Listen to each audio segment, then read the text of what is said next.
Welcome to the. My bad. Welcome to the Daily Show. Woo! What's going on, everybody? Welcome to the Daily Show. If you're new, press that subscribe button so we keep having fun conversations like this. Bringing some new stuff to you guys. I saw a few months ago, I brought the first ever episodes of Cardinals Talk, and, that's been with my guy, Russ Eddins, and we're continuing that. See you soon with that this week. That'll be coming back this week. And now I've been trying to implement a few different things, and you'll continue seeing some new things in the future. But for right now, I don't even know what we're going to call this, but it's just going to really be like a soccer talk. So to let you know, if you're new, this is not going to be me being professional like I usually am. This is going to be a lot of fun, a lot of joking, a lot of smack talk. You may see some cussing, so I'm just going to let you know right now. It's going to be a new Dalen that you may not have ever seen. So appreciate you guys for tuning in. Welcome to the Dalen Show if you're new, and welcome to episode number 1 of Soccer Talk with my boys, Caleb, Brandon, Will, and Michael. I'm going to let them introduce themselves really quickly. When I say really quickly, that means do not yap for a long time. So Caleb, introduce yourself to the people. Tell them where you're from and who you are. Yo, my name is Caleb. I'm from Arkansas originally, but I live in Texas currently, and just be in school and play soccer. That's pretty much it, really. And also tell everybody, tell the people which team you support. Oh, I'm a City fan. Been a City fan since middle school. Mr. Broughton. By the way, folks, Mr. Broughton just kind of messed up our first recording, so you're seeing this is actually our second tape because he doesn't listen to instructions well, but it's all good. Go ahead, Mr. Broughton. Go ahead. Anyway, my name is Brandon. Live in Little Rock, Arkansas. I am a Manchester United fan, and yeah, first of all, you had to come for me like that, but that's besides the point. I don't know what you're talking about. What's up, Will? Talk to him. What's up, y'all? I'm from Little Rock, Arkansas, and I'm a City fan. Just ready to have a great convo today. And last but not least, Mr. Superstar Michael Cardino. You already know the vibes, from Little Rock. You not know the vibes. Visca Barca, Visca Catalunya. Oh my Barca fan over here. Oh my gosh. Yeah, so welcome to episode number 1 of Soccer Talk. These are my boys. And then, by the way, I'm Dalen, a full-blown Arsenal fan. Hold on. I look goofy. Hold on. Yeah, you see it. We coming for that title this year. But anyways, so look, episode number 1. There's so much happening right now. We're going to kind of be breaking down different episodes and different conversations for every episode.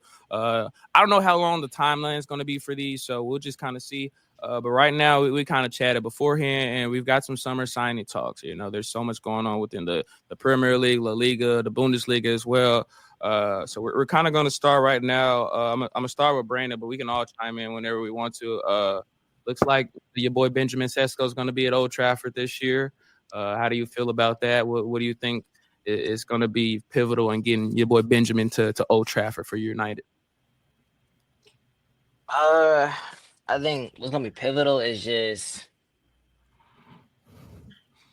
one, like they're gonna ask for a lot of money. I feel like as a Manchester United fan, my team always spends a buttload of amount of money for little to no reason. Like Hoyland or Anthony, I should say, like 80,000, almost 100,000. It was, and you see how that went. But is this worth it? Is this worth the money though? Do you think it's worth it? Because this is like a real top striker.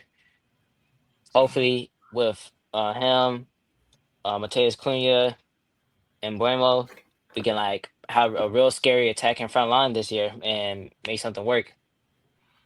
My City fans, do y'all fear a Manchester United team with Benjamin Sesko as a starting striker? Hell no. Not at all. Not at all. Just trying to make sure. So let me ask another question, boys. Do you think with the addition of Benjamin Sesko, Man United has a chance of finishing in the top 5?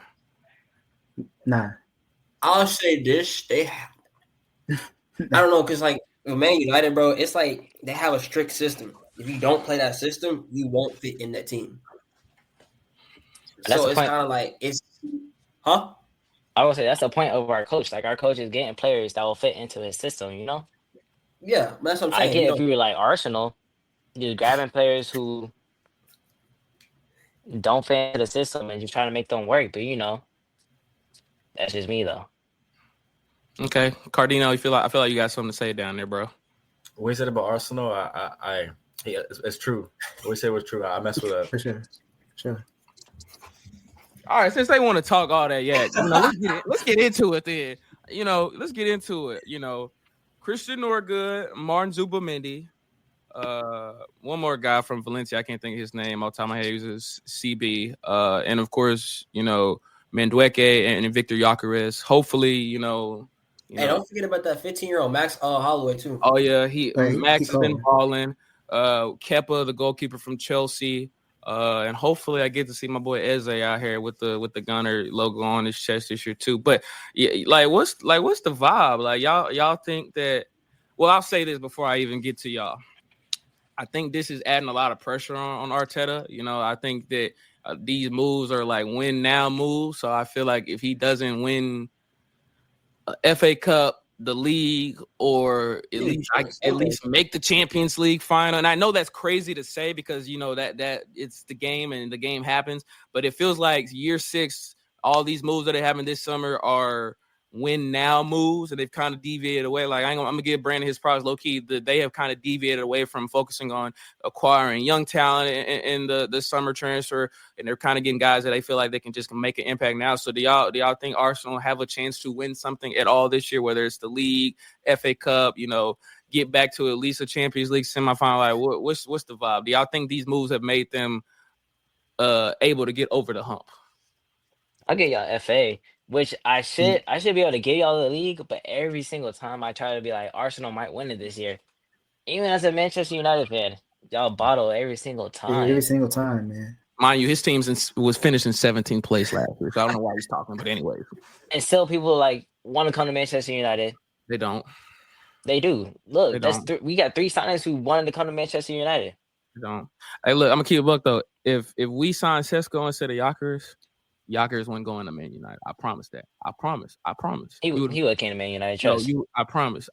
You would have been without a striker. Where do you think he would win, Dalen, if he didn't go to United? Going off of what Brandon said, I feel like Arsenal has the work ethic to win the Prem. I feel like they do. It's just every single year it's the same thing. It's always like those 3 games or 2 games they lose and then the race is over. But I feel in the treble season we had, bro. I know you remember that season. Yeah. I feel like it was before it was their lack of depth. And now I feel like this season now they finally got some depth in there. By these new signings, I feel like they can make a solid push, or at least they should. It's just a lot of question marks. Like it's it's not FIFA, bro. Like you can't just get good guys and then automatically you're gonna win, or automatically they're gonna fit in within the squad. I think one thing that I think Arteta needs to do better is just adapting to every opponent. I think he has a plan A, and when that plan A doesn't work, then it's up in the air for the team. So I think that's gonna be big. Go ahead, bro. Y'all need a crucial left winger. Yeah. That's why I want. Yeah, for sure. Also, Martinelli, like a whole different medical staff, bro. Because injuries play a big part in everything. If your team gets injured, David, y'all not winning the league. Literally, bro. Saka, y'all have no coverage. Yeah, Saka got injured. Well, I'll say this. Odegaard too. About Saka and then the entire team. Saka, I think I told y'all this maybe a few months back. I'm scared that by the time he's like 27, 28, he's going to already be ran into the ground. Like, I don't know how much fuel he'll have left in his engine, because they've used him to a crazy amount over the last few years and have not produced a decent backup. Raheem Sterling was not able to do anything. Reece Nelson was on loan last year, has been a little bit inconsistent. They've never found a true backup. And even then, when they felt like they had guys, I just feel like Arteta's relied on him too much. And so when moments came where he could have used a sub, whether it was Trossard, Martinelli, even Kai Havertz on the right, I think there are moments where he just relied on Bukayo too much. You got something to say, B? I will say, I'm going to get on to that Raheem Sterling topic a little bit later into the episode. Okay, there's nothing. That's why y'all signed. That's why y'all signed Madueke. Yeah, I don't. I think y'all 2.0. Y'all really needed someone like him. I'm not a, but see, here's the thing, and I may get some hate for this, and I don't care. I was never a Raheem Sterling fan. I never, in his prime, I'm not gonna like disrespect the guy. I mean, the dude better than me. He can outplay me. He was good. I just wasn't a fan. Like I was not sitting there like, dog. If I was starting a team, I need Raheem Sterling first pick. You know what I'm saying? No, and especially not now. No, he did. No, he's not. No, he did. He did. It was 2018, 2019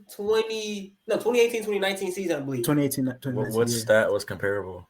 It was goals, wasn't it? Goals. Goal contribution, I think. How much goals contribution? Goals and just impact on the game. Bro, he was like third, wasn't he? You gonna look me dead in my eyes and say Raheem Sterling got the same impact on the game as Lionel Messi that year?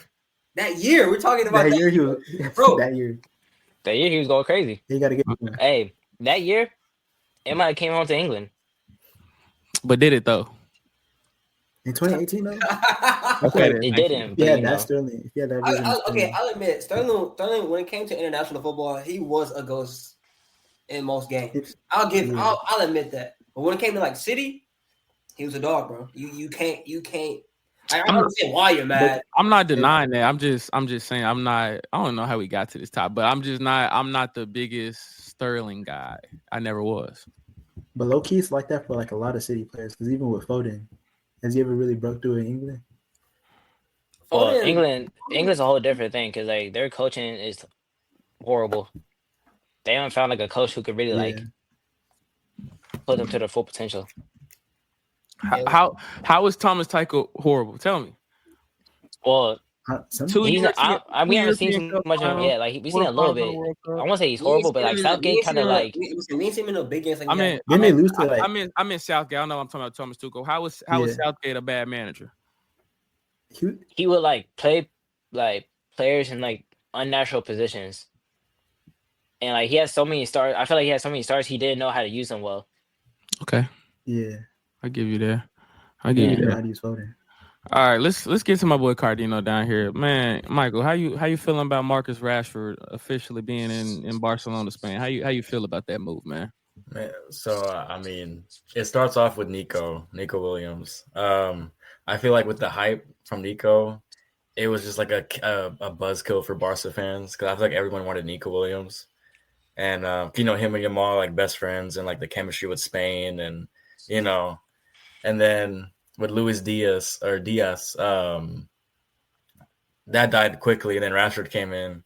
And I feel like with Hansi Flick, the way he turned Rafinha into the player he was today, and that front three, and that basically the whole team from the year before versus now, I feel like with Rashford, he can turn him back into that 2023 season. Because that man turned Rafinha into a goal.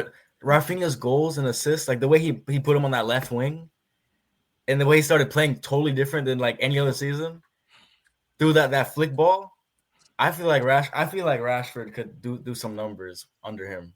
And now putting Rafinha at cam, I'm excited to see. I feel like it's 50-50, but I'm excited to see that. But overall, I'm excited to see Rashford play.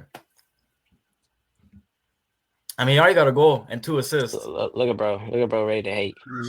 Already here, I got a goal and assist in the Barca jersey. So I mean, and that team right now is insane. So like, people are actually gonna give him the ball to shoot in the box. So yeah, we gonna see. We gonna see. Okay, man, I believe it. I feel like his time, like his comeback, starts now. I just feel like under Flick, it's different. Bro, we've been saying his comeback starts now for like 5 years now, bro. Like, come on, dog. Like, we've been doing this for like half a decade at this point.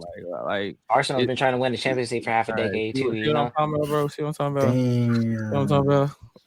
Like, the comeback, but I feel like with Flick, it's like he's a good coach, and he can turn players into like their true potential. I trust Flick, so I'm excited. Okay, I don't know. I think I'm not trying to hate on Rashford. I like him. I just don't know. Spanish football is completely different than the way He's played in the Premier League, National League. It's different. So I'm gonna see. We're gonna see what happens. You know, I think he has a chance. I think Barca always has done great with guys that have Premier League experience. Like I would love to see what Pierre-Emerick Aubameyang would have been doing still if he was still at Barcelona. Like what type of numbers would he be putting up if he was still healthy in there? So like I think Marcus has the ability. It's just, you know, can he produce in those moments? I don't know, but we gonna see. You know, I think that Barca has a chance to do some good things. I'm not gonna lie, they scared me. You know, I was last year. I was, you know, watching us against PSG, and I was thinking they were going to advance against Inter, and I was scared. I ain't gonna lie, but that's another topic for another day. So I'm gonna go back to the league. How do y'all feel about Tottenham? Heung-min Son's now in the LAFC. I mean, let's be honest too. Tottenham, 16th place in the league. They're gonna play European football because they won the Europa League. But like, are they gonna be? Do you think they can be competitive this year? I know Thomas Frank is coming in. Already has Premier League experience with Brentford. He's a really good coach. Don't get me wrong. It's that Tottenham history. It's the Tottenham culture. It's like you're labeled a big club, but the mentality there, it seems like a lot is going on behind closed doors. It has a lot of asterisks to it too. So do y'all think Tottenham can compete this year? I don't think so. They're not gonna win anything, but I feel like they can compete.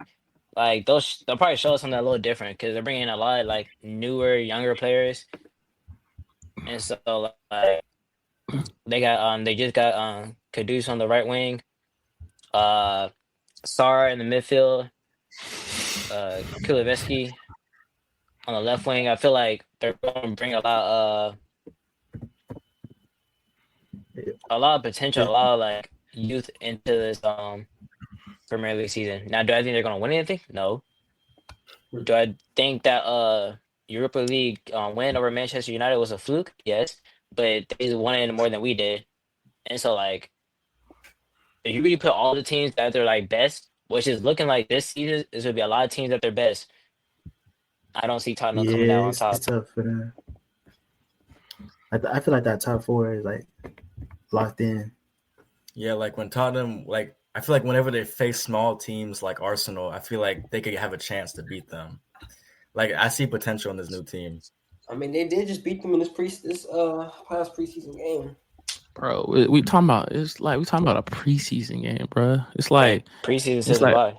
We talking about practice, not a game. We talking about practice. Preseason doesn't say no. Because I remember Manchester United last year preseason. We didn't do our best. That was on me. And then you didn't do your best in the season either. Look at you now, buddy. No European football, 17 plays, almost got relegated. So that's the case. You should be worried that Arsenal not doing good right now. You should be real worried. I don't care.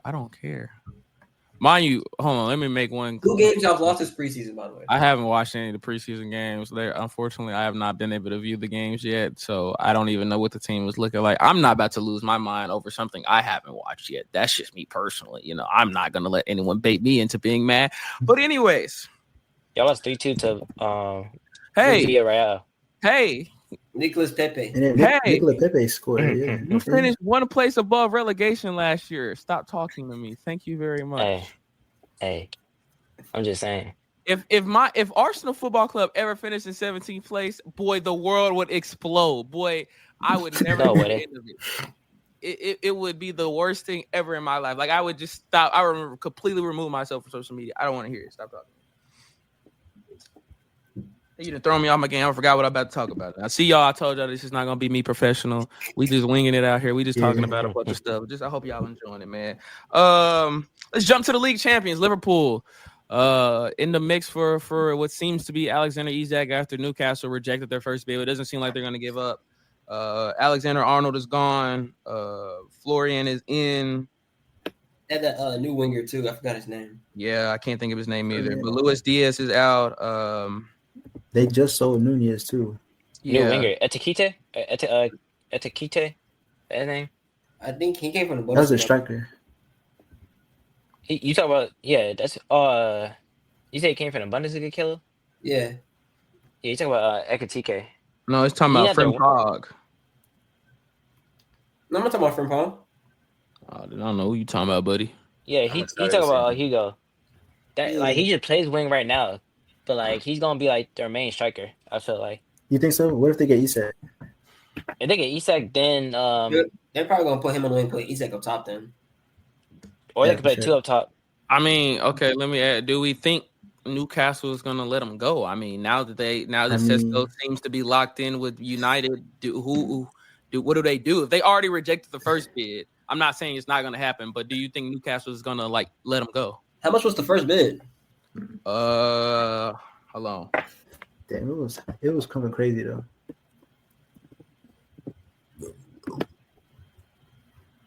Why you look that up? He's not playing with them. He's not practicing with them.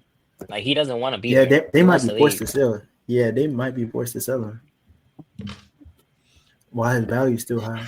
The first bid Imagine- was 110 million pounds. So 197 million. Which is insane, by the way. Yeah, Wild. I get Isak's good, but like yeah, but that type of money being spent like 10, 15 years ago was only on guys like Ronaldo, Messi, Neymar, Bale, the guys. I'm not saying Isak isn't good. He's great at his job, but I think that type of money, it speaks on the volumes on how money has changed and not just England, but all the major European countries. But go ahead, y'all. Do you think Newcastle is even going to let Isak go? I mean, it seems like they have to at this point. You know, in a way. At this point, I they think have it's the to. best. CB doesn't want to be there too. But I like think it's the find best a move for replacement him. because they kind of fumbled the Šeško thing. Yeah, They went in for him too late. United already had interest in him, and even Arsenal before that. They came in way too late. They bid it before us. They bid it first. Yeah. They bid it 90 mil. We bid it 80. I feel like y'all were still But- interested. Y'all were just sorting things out before that. We were interested, but like we knew he wanted to like join Manchester United. Like Yeah, there's so many exactly. reports on him saying like I want to be with Manchester United. You know, it's crazy. Newcastle- Speaking about money, how money like has changed. The fact that Liverpool has already spent like record breaking like signing on Wirtz, spent money on Frimpong, a lot of money on Kite to get Isak. I feel like that should be insane. Like, how did they have so much money? Same thing with they've City. actually been like. To be fair to them, they've actually been selling like a good amount of players. yeah. And then when you Like, win they the league, yeah, exactly. They won a league too. that league money hits. Does it? So if Liverpool do end up getting Isak with all the money they spent, Slot winning the league in their first year, do y'all think that puts a like amount of pressure on Slot to win again? You know, I know it kind of seems unreasonable to say, oh, you're going to win every year, but winning the league in his first year and then seemingly spending, I think they've spent the second the most amount of money in the league so far throughout the summer. So do y'all think that builds pressure on him maybe having to win again this year? I feel like the expectation is definitely there. For sure. A little bit, yeah. That's how I feel about all super teams. Like when you go to La Liga and you see like Real Madrid and like 3 years where they build like a team of Galacticos, I feel like they spend so much money. It's always like more pressure on them to win, and it never goes well because you can't have that many stars on one team and expect like it to be easy. You know? Yeah. Okay. I feel like City, like no disrespect, no hate. I feel like City's gonna have a kind of a decline. We already saw a little bit of it this last season. I feel like they have a little decline. Cause I just feel like they have too many like stars on their team, especially with their attack. Yeah, I'm not gonna lie. I like decline maybe, but at the same time, like Pep, you never know what Pep's next move is. So it's just a whole bunch of just waiting to see what he's gonna do and how he's gonna fit exactly. most of these players into the season, and then see how he's gonna get rid of some of these players too. Because like Greenland, he talked about him going to Everton. Good, we didn't need him in the first. We got way too many players. Like, we need to cut the squad down. And then Need him. Attackers He was a crucial part to y'all team for real. At one point, Grealish. Yeah, At he one was point. during that treble season. Yeah, Yeah, I say that. I don't. For me, when we first got Grealish, I really didn't want him to be honest to begin with. I feel Why? like we just bought into the hype really. Why? Okay. I don't know. I didn't think he really fit our system, considering the fact of what he did at Villa versus how Pep wanted his players to play. You know, Yeah. the moment he came here, he lost all that creativity, like all that went out the water. That's gonna happen when you go play with Pep. I'm not gonna lie. Yeah, Like, exactly. But like, think about like players were like Bernardo, De Bruyne. I know. I feel like De Yeah, Bruyne. Oda was in It form. depends on the player really. yeah, when you're Like, when you're asked to play a different role than what Grealish played at Villa within a Manchester City team, you're gonna see changes. It's not like he dropped off. It's just he kind of had to find a different. He had to play a different role than what he was used to. I'm not really. I'm not concerned about City dropping off. I think that everywhere Pep's been, he's been adaptable, and now this is I think this is a decade now at City for Pep. This is the longest club he's been at. Yeah. I think just last year, I honestly think last year needed to happen for him. I think they needed to be knocked off the pedestal.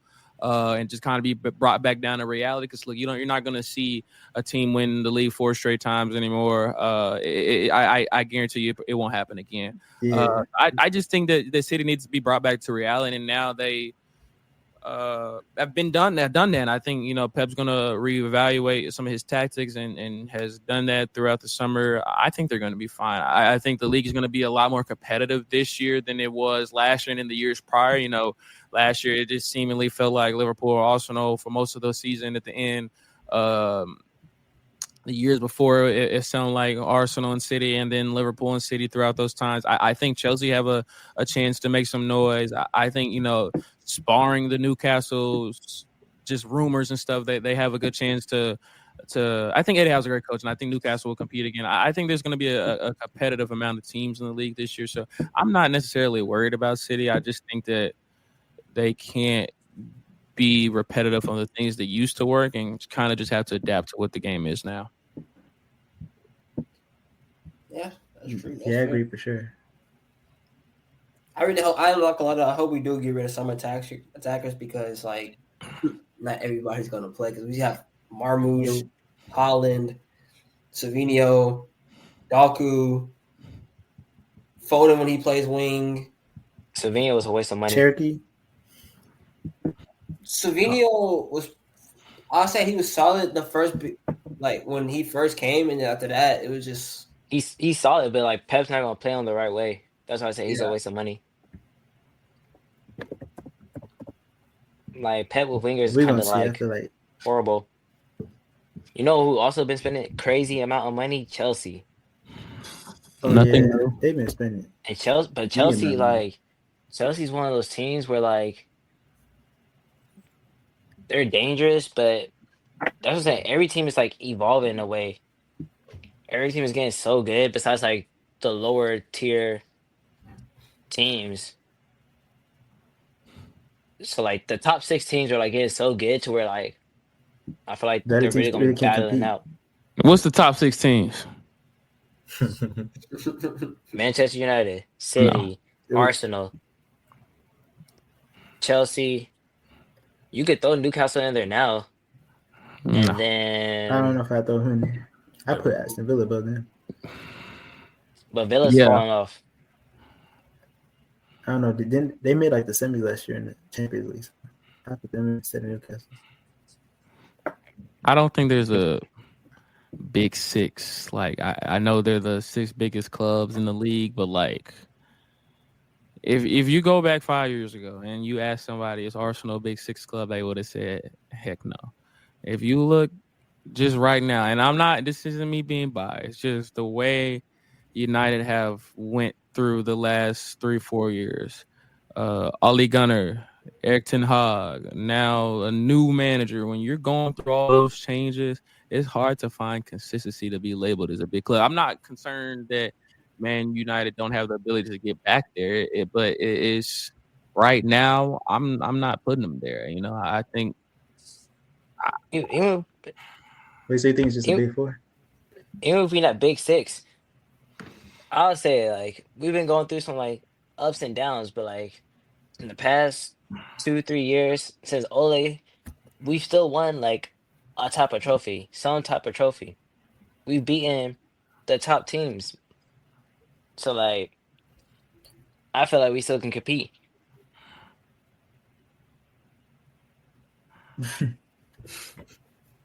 I'm just saying. So you think that y'all gonna compete this year? Y'all gonna compete for what? That's what I want to know. Top 4 spot. Okay. And then I say FA Cup. Okay. Carabao, we can compete. And then that's all I'm worried about. You ain't got That's you're not in nothing else. You ain't got nothing Oh else. yeah, I don't go none exactly. European Cup. Exactly. We ain't got nothing else to worry about. So I feel like top 4 That spot. low key might work in your favor. Yeah, I'm not mad at it. Okay. We're gonna see. I'm gonna mark that. I ain't gonna let you forget that. All right. So before we get out of here, I'm gonna start Michael.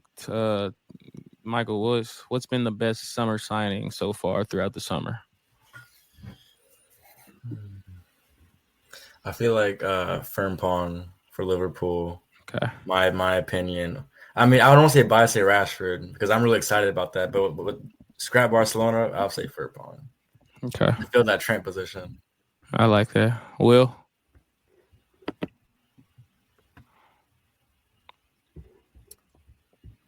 I would say probably Mbeumo for United. Okay. I think he really adds a lot to their attack. He brings Premier League experience, and he knows the league. I think he really elevates their game. Okay. Brandon? I'll say best summer signing. Yeah, I'll say anyone from Liverpool. So I feel like them getting that second striker really helped them. Anyone is crazy. He's glazing. Okay. Caleb? I gotta say either Frimpong for Liverpool or that striker that Chelsea just got. I think his name Joao Pedro? Yeah. Oh my god. Yeah, I like Joao Pedro. Joao Yeah. Pedro. That's You see that? actually Don't say Viktor Gyökeres though. that's Arsenal? actually a fire answer. I wouldn't. I'm being honest. I wouldn't say Gyökeres has been the best summer signing. I think a striker was needed, and I don't even think. I wholeheartedly believe that Arteta wanted Sesko more than Gyökeres. I think that the pieces fell into place for Gyökeres, and that's who they got, and he wanted to be here. So, it's worked out. But I wouldn't say it's the best. I'm not gonna lie. I like Joao Pedro. I think that Chelsea have made a good system in year one. And going into year two, I think Joao can really be a game changer. I'm not gonna like that. But Frimpong is, I guess, the standout for me as well. Yeah, as much as I hate to say it, I think using him correctly and surrounding him with enough depth that he can really kind of bring Liverpool to maybe another league title on back-to-back years. So I think that's a good move for them. We're gonna see though, man. But appreciate you guys tuning in for episode number 1 of Soccer Talk. I hope you guys enjoy. This is fun. Please don't make any memes out of the faces that I've made throughout this episode. I beg you. But appreciate you guys tuning in. Like I said in the beginning, if you're new, press that subscribe button, man. All love. Y'all got anything to say before we head out? Let's see how Arsenal on bottles this year. That's what I gotta say. We already know where Arsenal will finish this season. See what I'm talking about? Like Lamine Yamal Ballon d'Or. Okay. Dembele Ballon d'Or. Okay. Hey, we'll talk about that later. Next podcast episode. What I got to say is we coming for that treble this year. That's all I got to say. We're coming for that treble. Yeah, second place treble. Coming for that treble this year. You know what I'm saying? All right, y'all. Peace out. We gone.